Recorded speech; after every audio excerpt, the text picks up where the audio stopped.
اعوذ باللہ من الشیطان الرجیم، بسم اللہ الرحمن الرحیم۔ رمضان المبارک کو بابرکت بنانے والے امور۔ نمبر 1، قرآن حکیم سے تعلق قائم کرنا۔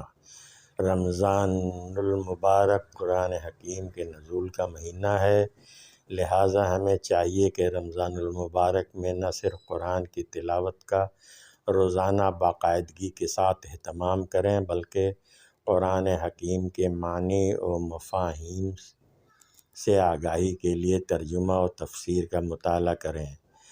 درس اور دورہ ترجمہ قرآن اور دورہ تفسیر قرآن کی محفلوں میں شرکت کریں۔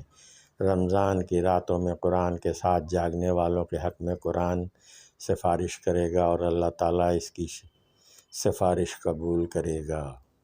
نمبر 2، حصول مغفرت کی سعی و جد و جہد۔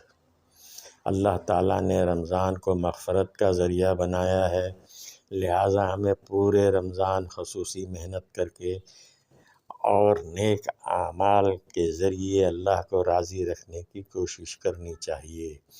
نبی اکرم صلی اللہ علیہ وسلم نے فرمایا، اس شخص کی ناک خاک آلودہ ہو، یعنی وہ شخص برباد ہو جائے جو رمضان پائے لیکن اس کے خاتمے تک اپنی مغفرت نہ کرا سکے۔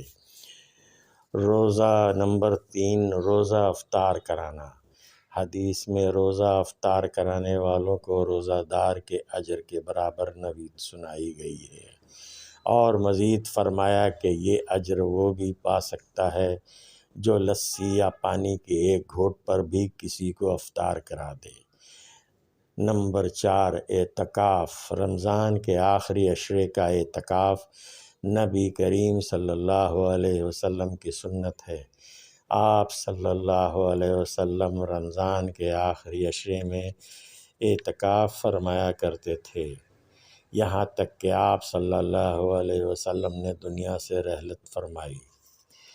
نمبر 5، لیلۃ القدر کی تلاش۔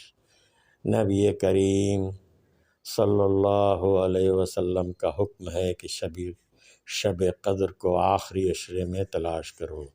دیگر روایات میں آخری عشرے کی طاق راتوں میں سے اس رات کو تلاش کرنے کی تاکید ہے، لہٰذا ان راتوں میں اللہ کی عبادت کے ساتھ مغفرت کی دعا کثرت سے مانگنی چاہیے۔